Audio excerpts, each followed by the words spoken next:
আজ যেই বিষয় নিয়ে আলোচনা করব, যেই টপিক নিয়ে আলোচনা করব, সেই টপিকটা শুধুমাত্র ইংলিশ লিটারেচার বা লিটারারি থিওরির মধ্যেই সীমাবদ্ধ নয়, এটা লিমিটেড নয়। ইংরেজি লিটারেচারের বাইরে গিয়েও, লিটারারি থিওরির বাইরে গিয়েও এটা history, political science, sociology, economics, geopolitics সহ অন্যান্য সাবজেক্ট, অন্যান্য স্ট্রিমেও সমানভাবে ইকুয়ালি এটা ইম্পর্ট্যান্ট বা গুরুত্বপূর্ণ। এটা কি? Colonialism in literature. কলোনিয়ালিজম মানে কি? আমরা ছোটোবেলায় ইতিহাস বইয়ে পড়েছি উপনিবেশিকতাবাদ, উপনিবেশ স্থাপন করা। কারা উপনিবেশ স্থাপন করেছিল? বিভিন্ন সময় ইউরোপের বিভিন্ন দেশ এসে তারা এশিয়া, আফ্রিকা, ইভেন আমেরিকাতে গিয়েও তারা উপনিবেশ স্থাপন করেছিল। সেখান থেকেই কিন্তু এই কলোনিয়ালিজম বা উপনিবেশিকতাবাদ তত্ত্বটা এসছে, থিওরিটা এসছে। এটা কি? এটা আমাদের বোঝা খুব সহজ হবে, যেহেতু আমরা স্বাধীনতার ইতিহাস পড়েছি, আমরা ছোটোবেলায় স্বাধীনতার ব্যাপারে সকলেই জানি, সেই বই পড়েছি, টেক্সট পড়েছি। সুতরাং আমাদের পক্ষে এই কলোনিয়ালিজম বোঝাটা খুব একটা কঠিন ব্যাপার না, ভীষণ ইজিলি বুঝতে পারবো। কারণ আমাদের মধ্যে সেই প্রভাবটা এখনও রয়েছে, কলোনিয়ালিজমের যে প্রভাবটা পড়ে, সেই প্রভাবটা আমাদের উপরে পড়েছে, আমরা ইজিলি তাই খুব সহজে এটাকে বুঝতে পারবো। এখন কলোনিয়ালিজম মানে কি বলে দিলাম, যে উপনিবেশিকতাবাদ। কিভাবে কলোনিয়ালিজমটা কাজ করে, কিভাবে কলোনাইজ করা হয়, সমস্ত কিছু বলছি। ভিডিওটা শেষ পর্যন্ত দেখো, ভীষণ ইন্টারেস্টিং। আমরা সকলেই নিজেদের ব্যাপারে অনেক কিছু জানতে পারবো এখানে। প্রথমত, কলোনিয়ালিজমের বিষয়ে জানতে গেলে দুটো টার্ম আমাদের জানতে হবে। এটা হচ্ছে কলোনাইজার এবং কলোনাইজড। কলোনাইজার এবং কলোনাইজড এই দুটো টার্মই হিউম্যানের ওপর অ্যাপ্লিকেবল বা মানুষের ওপরে অ্যাপ্লিকেবল। মনে রাখতে হবে, কলোনাইজার এবং কলোনাইজড। কলোনাইজার মানে যে কলোনাইজ করছে, কলোনাইজড মানে যে কলোনাইজড হচ্ছে আর কি, মানে যাকে কলোনাইজ করা হচ্ছে। কলোনাইজার মানে যে কলোনাইজ করছে, সে হচ্ছে কলোনাইজার, এবং কলোনাইজড মানে যাকে কলোনাইজ করা হচ্ছে সে কলোনাইজড। আপাতত এটুকু জানো, এর এক্সপ্লেনেশন আমি দিয়ে দেবো, অবশ্যই দিয়ে দেবো। এখন কলোনিয়ালিজম নিয়ে আমরা আলোচনা করতে করতে এই দুটো টার্ম জেনে যাবো, এবং এই দুটো টার্ম আমাদের পুরো আলোচনাতেই লাগবে।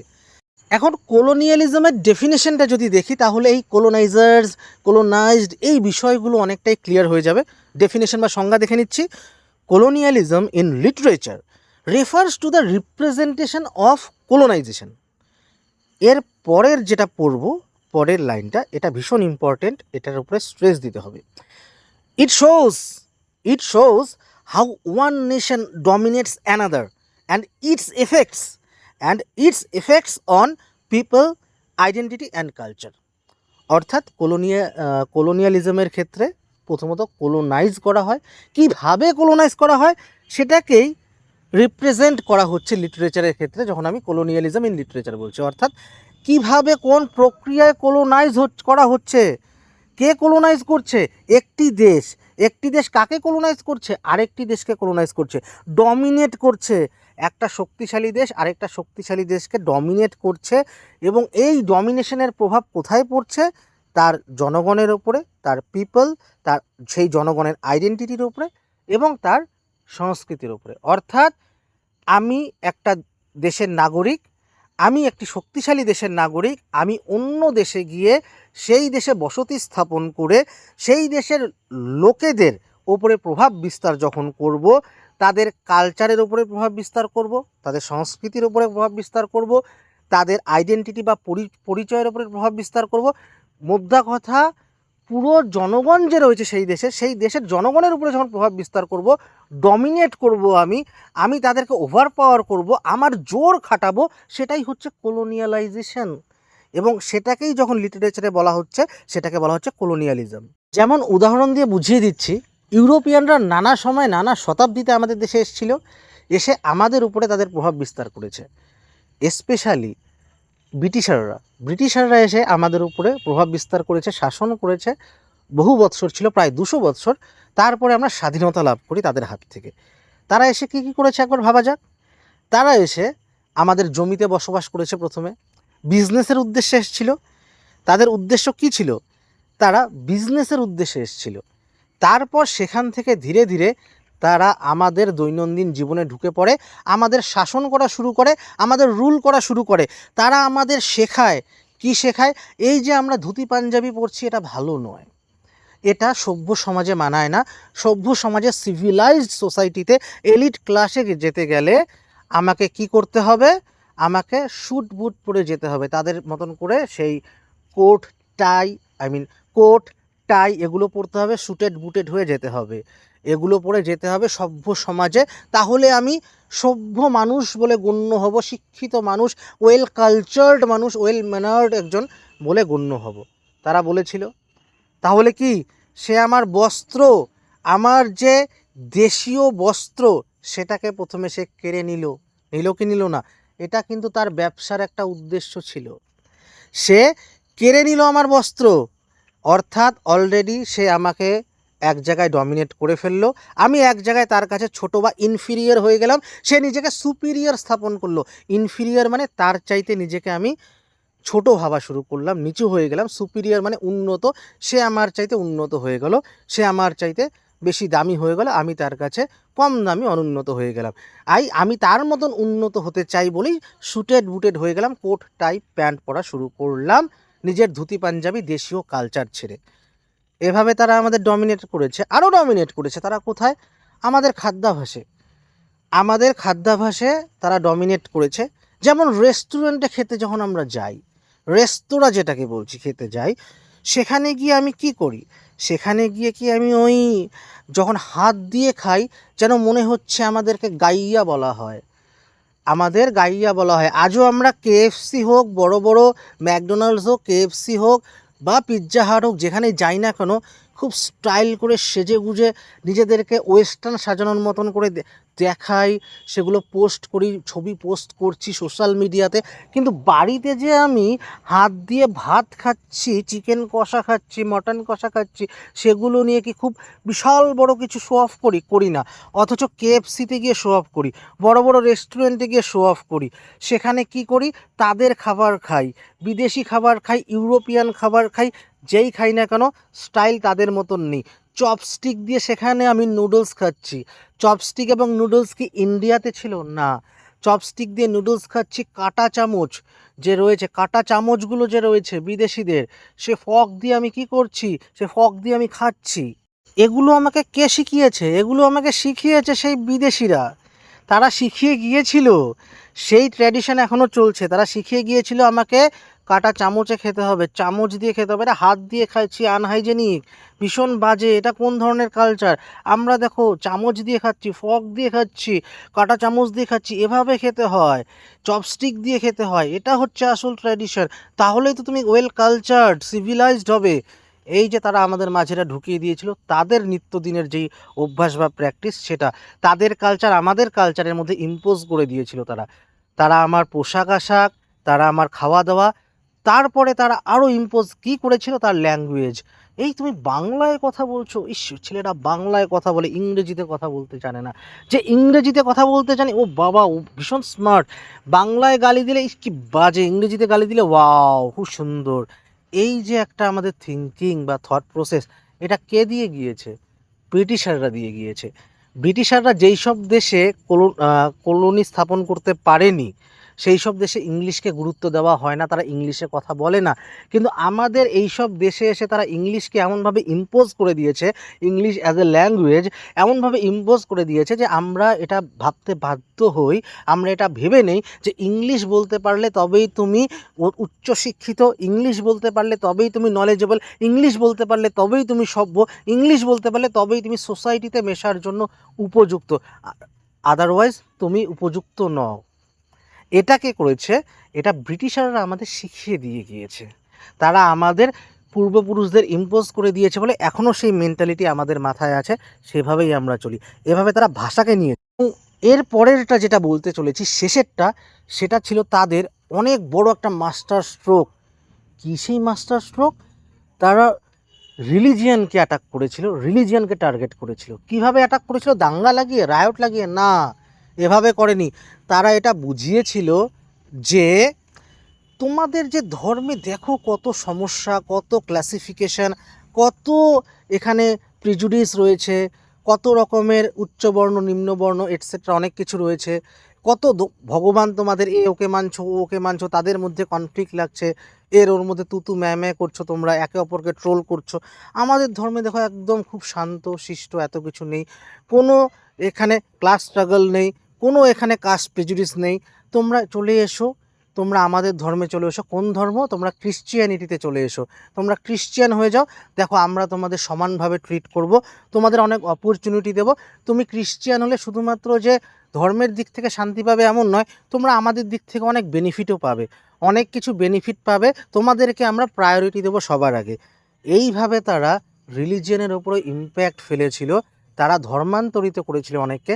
তাই আমরা এত মিশনারি স্কুল, এত মিশনারিস, এত আমরা দেখতে পাচ্ছি এই বর্তমানে এখন অবধি রয়েছে কিন্তু ইন্ডিয়াতে। ঠিক এটা হচ্ছে আরেকটা অন্যতম বড় কারণ। তাহলে কীভাবে তারা আমাদের কোলোনাইজ করেছিল?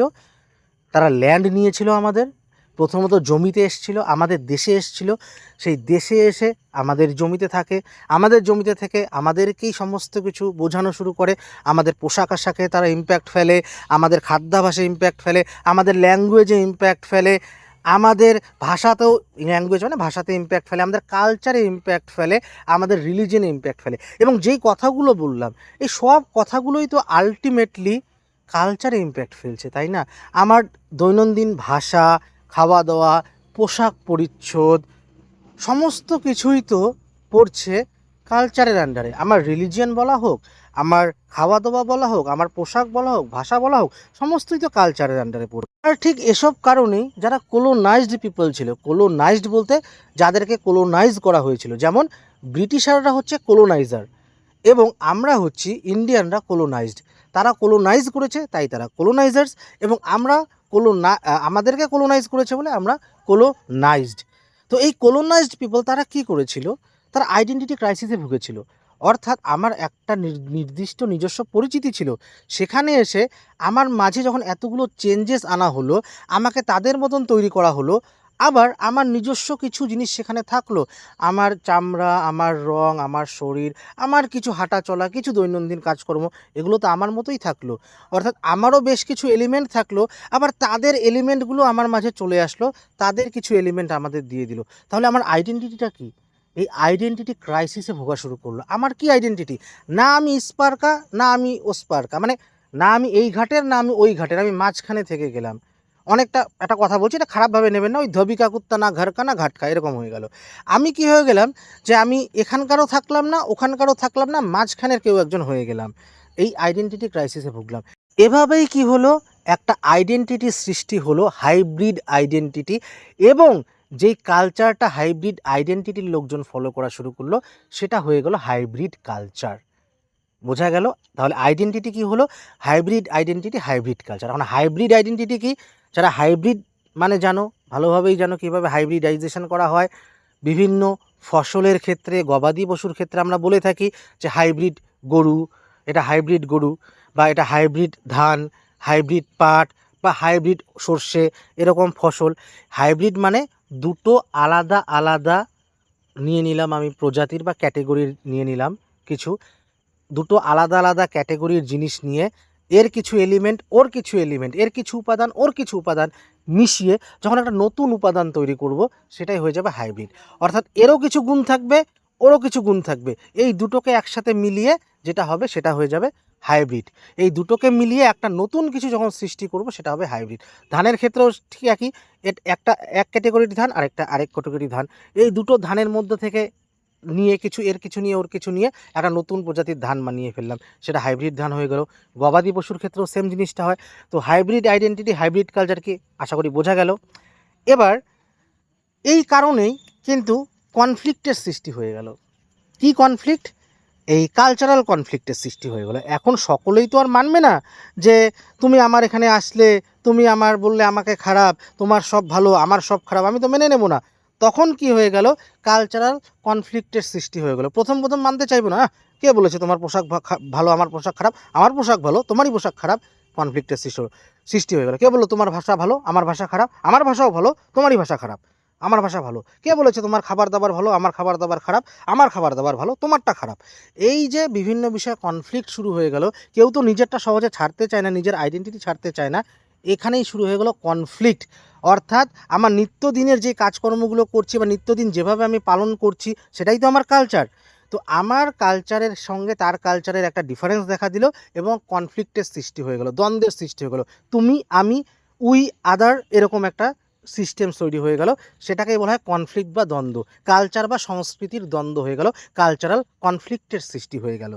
এটাকেই বলা হয় কালচারাল কনফ্লিক্ট বা কালচারাল ক্ল্যাশ।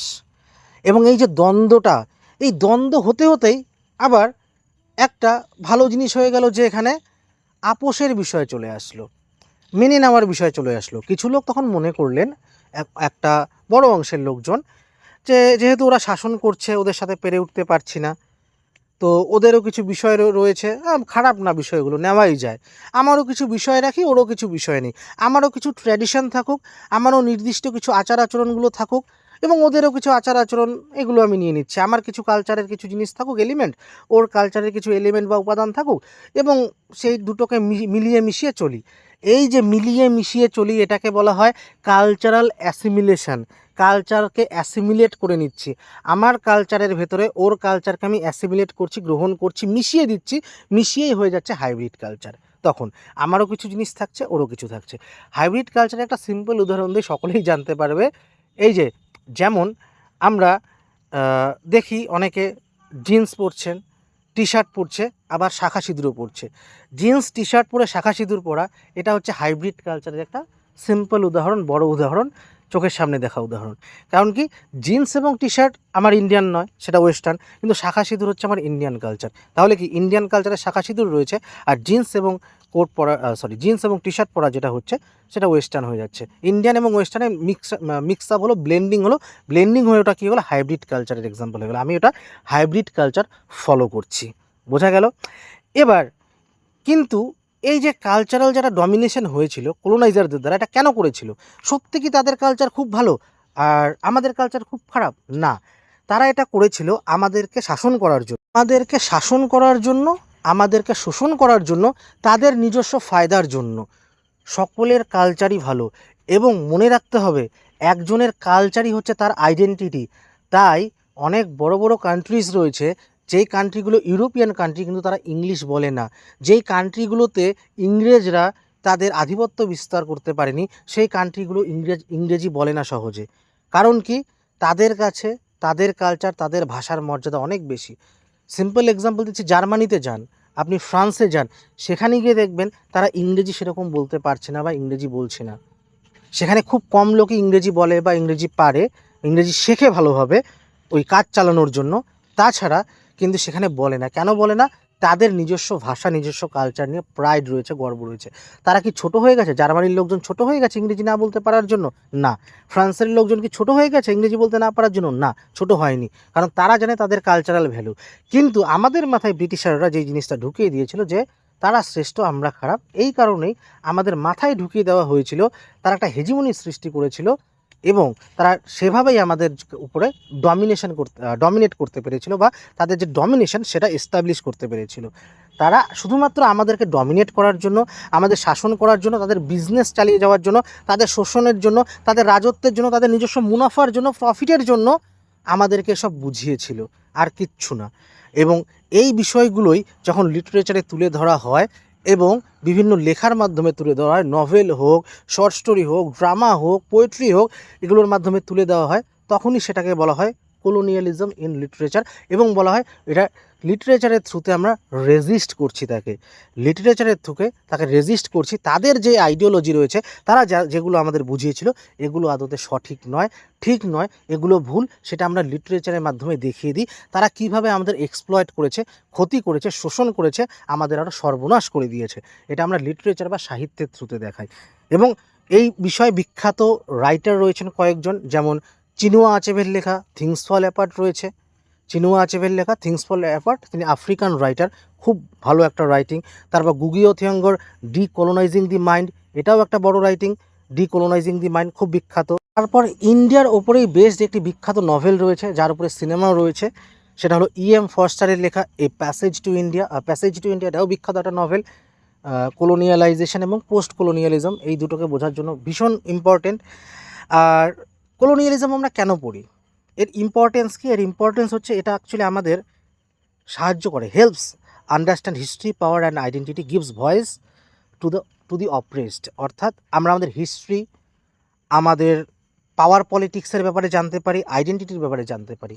এটা আমাদের যে কীভাবে আইডেন্টিটিটা আমাদের চেঞ্জ হয়েছে with time, with the passage of time আমাদের আইডেন্টিটি চেঞ্জ হয়ে গিয়েছে, আমাদের হাইব্রিড আইডেন্টিটির সৃষ্টি হয়েছে। আগে কি আইডেন্টিটি ছিল আমাদের, এবং আমাদের ইতিহাসের ব্যাপারে জানতে পারি আগে কীরকম ছিলাম আমরা, বর্তমানে কীরকম আছি, মাঝখানে তারা এসে কলোনাইজাররা এসে আমাদের সাথে কী করেছে সেই ব্যাপারে জানতে পারি, আমাদের ইতিহাসের ব্যাপারে, তার মানে হিস্ট্রি মানে ইতিহাসের ব্যাপারে জানতে পারছি, এবং পাওয়ার পলিটিক্স, কীভাবে তারা পাওয়ার পলিটিক্স খাটিয়েছিল, কীভাবে তারা ক্ষমতার রাজনীতি খাটিয়ে আমাদের উপরে শাসন বা শোষণ করে গিয়েছিল প্রায় 200 বৎসর, এটা জানতে পারছি। আমার আইডেন্টিটি যেটা বললাম সেই আইডেন্টিটির ব্যাপারে জানতে পারছি, এবং এর মাধ্যমে কি আমরা এটাই শিক্ষা পাই যে কীভাবে তারা আমাদের উপরে টর্চার করেছিল, কত মানুষকে হত্যা করেছিল, আমাদের সমস্ত কিছু নষ্ট করে দিয়েছিল, এবং এই জিনিসটা মাথায় রেখে ভবিষ্যতে যেন কেউ কখনো আমাদের উপরে এরকমটা করতে না পারে, আমাদের কলোনাইজ করতে না পারে, আমাদের ভুলভাল বুঝে ডমিনেট করতে না পারে, সেটা আমরা এই জিনিসটা বুঝতে পারি এবং বুঝে আমরা যেন আওয়াজ তুলতে পারি।